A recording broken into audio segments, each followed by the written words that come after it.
사랑하는 여러분, 9월 1일 9월 첫날입니다. 우리 하루 10분 예배 하나님께 드리겠습니다. 다 같이 사도신경으로 신앙 고백하시겠습니다. 나는 전능하신 아버지 하나님 천지의 창조주를 믿습니다. 나는 그 유일하신 아들 우리 주 예수 그리스도를 믿습니다. 그는 성령으로 잉태되어 동정녀 마리아에게서 나시고 본디오 빌라도에게 고난을 받아 십자가에 못 박혀 죽으시고 장사된 지 사흘 만에 죽은 자 가운데서 다시 살아나셨으며 하늘에 오르시어 전능하신 아버지 하나님 우편에 앉아 계시다가 거기로부터 살아있는 자와 죽은 자를 심판하러 오십니다. 나는 성령을 믿으며 거룩한 공교회와 성도의 교제와 죄를 용서받는 것과 몸의 부활과 영생을 믿습니다. 아멘. 사랑하는 여러분, 우리 찬송가 208장입니다. 208장 1절만 찬양하고 예배로 해서 제가 기도하겠습니다. 208장 내 주의 나라와 내 주의 나라와 주 계신 성전과 피 흘려 사신 교회를 늘 사랑합니다.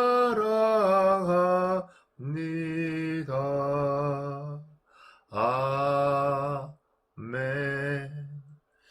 주님, 주님의 나라, 하나님의 성전, 하나님의 교회, 하나님 우리가 그것을 사랑합니다. 하나님, 하나님의 교회를 지켜주시고 하나님의 나라가 확장되게 하시고 무엇보다도 우리가 그것을 위하여 조금이라도 쓰임받는 인생 살아갈 수 있도록 축복하여 주시옵소서. 오늘 예배 가운데 하나님의 도우심이, 하나님의 임재하심이 함께하여 주심을 믿고 우리 주 예수님 이름으로 기도합니다. 아멘. 사랑하는 여러분, 오늘 우리에게 주는 하나님의 말씀은 사무엘상 20장 27절에서 34절입니다. 사무엘상 20장 27절에서 34절 제가 여러분을 위해서 봉독해 드리겠습니다.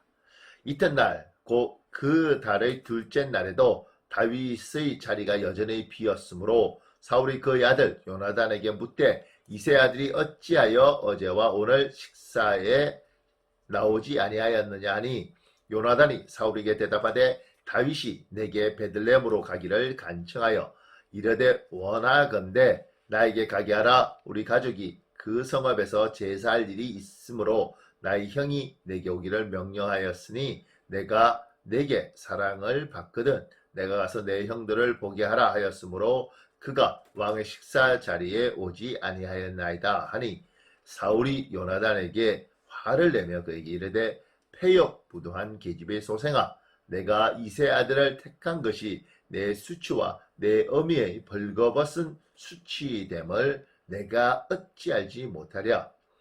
이세의 아들이 땅에 사는 동안은 너와 내 나라가 든든히 서지 못하리라. 그런즉 이제 사람을 보내어 그를 내게로 끌어오라. 그는 죽어야 할 자이니라 한지라. 요나단이 그의 아버지 사울에게 대답하여 이르되 그가 죽을 일이 무엇이니까 무엇을 행하였나이까. 사울이 요나단에게 단창을 던져 죽이려 한지라. 요나단이 그의 아버지가 다윗을 죽이기로 결심한 줄 알고 심히 노하여 식탁에서 떠나고 그 달의 둘째 날에는 먹지 아니하였으니 이는 그의 아버지가 다윗을 욕되게 하였으므로 다윗을 위하여 슬퍼함이었더라. 아멘. 사랑하는 여러분, 다윗이 지금 사울과 같이 있습니다. 사울과 같이 있는 이유가 무엇이냐면 사울이 정적으로 생각하고 늘 옆에 감시하고 있는 것이죠. 라마라요스에 가서 죽이고 싶었지만 은혜 받고 그러면서 둘 사이에 다시 좋은 분위기가 왔습니다. 그런데 늘 사울 왕이 다윗을 옆에 두고 감시했던 것입니다. 그런데 다윗이 생명의 위기가 오고 있는 것을 알고 있죠. 그래서 요나단이 다윗과 사울의 속마음을 확인하려고 합니다. 그래서 늘 옆에 있던 다윗이 베들레헴으로 가는 상황을 연출을 합니다. 실제로 간 것은 아니고요. 그런데 그 이야기를 요나단이 사울 왕에게 보고했을 때 사울이 분노합니다. 얼마나 분노하냐면 사울이 정말 사랑하는 아들 요나단에게 이렇게 말합니다. 30절에 패역무도한 계집의 소생아. 자기 아들을 이렇게 부르는 겁니다. 너무 화가 난 것이죠. 그러면서 31절에 보면 이새의 아들 다윗이죠.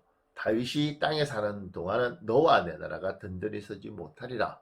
아들 요나단 너와 요나단 너의 나라가 든든히 서지 못하리라. 이렇게 이야기를 합니다. 아들 염려하는 것 같죠. 근데 실제로 이건 거짓말입니다. 왜냐하면 33절에 보면 사울이 요나단에게 단창을 던져 죽이려 합니다. 분노하니까 아들도 죽이려 하니까 아들에 대해서 관심이 있을 뿐이지 그리고 애정이 있을 뿐이지 실제로 분노하면 아들의 생명까지도 빼앗을 수 있는 사람이었습니다. 뭐가 그를 이렇게 분노하게 했을까요?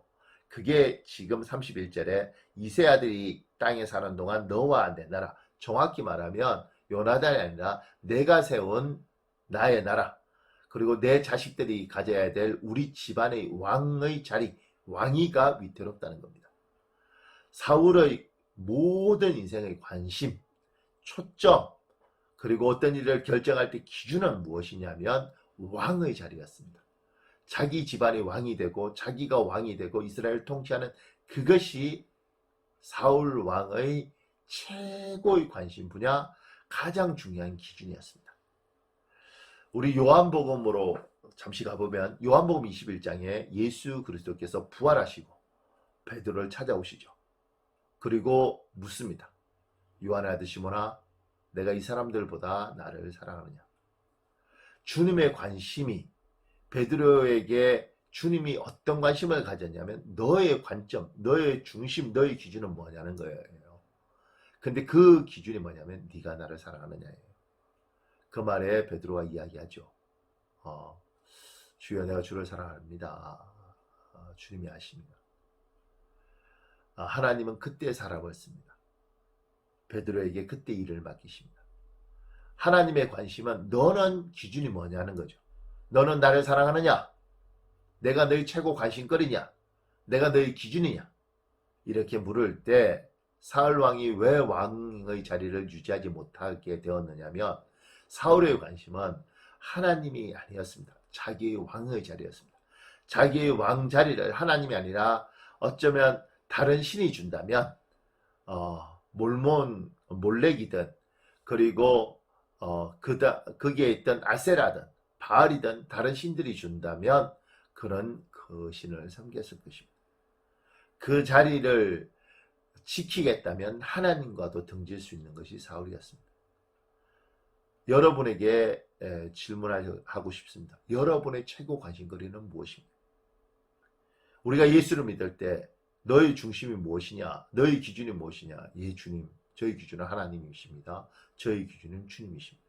내가 나를 사랑하느냐? 예, 주님. 제가 주님을 사랑합니다. 주님이 나의 중심이십니다.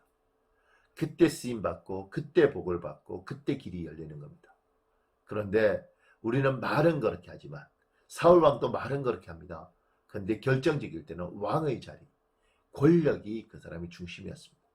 우리들 중에 어렸을 때 가난하게 자라서 물질이, 돈이 중심일 수 있습니다. 예수를 믿어도. 우리들 중에 초라하고 힘없는 게 싫어서 명예, 높은 자리, 권력이 우리의 중심일 수 있습니다. 우리는 하나님을 사랑한다고 말하지만 하나님 우리의 중심을 아십니다. 그리고 우리의 중심을 달아보십니다. 그리고 우리가 정말 기준이 하나님일 때, 우리가 정말 하나님을 사랑할 때 그때 하나님이 축복하시고 그때 쓰임받고 그때 하나님 앞에 잘 쓰임받는 사람이 되는 것입니다. 지금 사울왕은 중심이 들켰죠. 그의 중심은 권력이었습니다. 그래서 하나님이 더 이상 사용하지 않으시는 겁니다. 오늘 하나님이 여러분과 저에게 얘야 너의 기준은 무엇이냐? 너의 삶의 중심은 무엇이냐? 너의 삶의 목적이 나이냐? 네가 어떤 결정할 때 내 뜻이냐? 이렇게 물었을 때 베드로처럼 주님, 우리가 주를 사모합니다. 주께서 아십니다. 우리의 기준은 하나님이십니다. 이렇게 고백하는 여러분 되시길 우리 주 예수님 이름으로 축복합니다. 우리 잠깐만 기도할까요? 30초만 기도하고 제가 기도하는 시간 기도하겠습니다.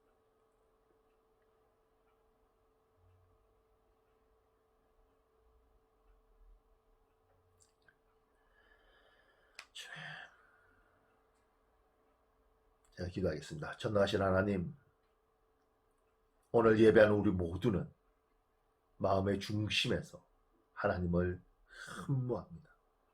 비록 때로는 우리가 흔들릴 때도 있고 우리가 나약해질 때도 있지만 우리의 중심은, 우리의 기준은 예수 그리스도 하나님이십니다.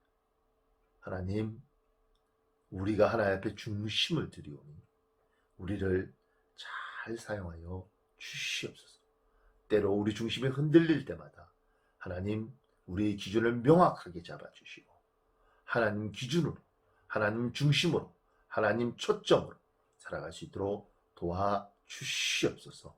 오늘 예배드리는 모든 이들의 중심이 하나님으로 온전히 향하길 소망하며 우리 주 예수님으로 기도합니다.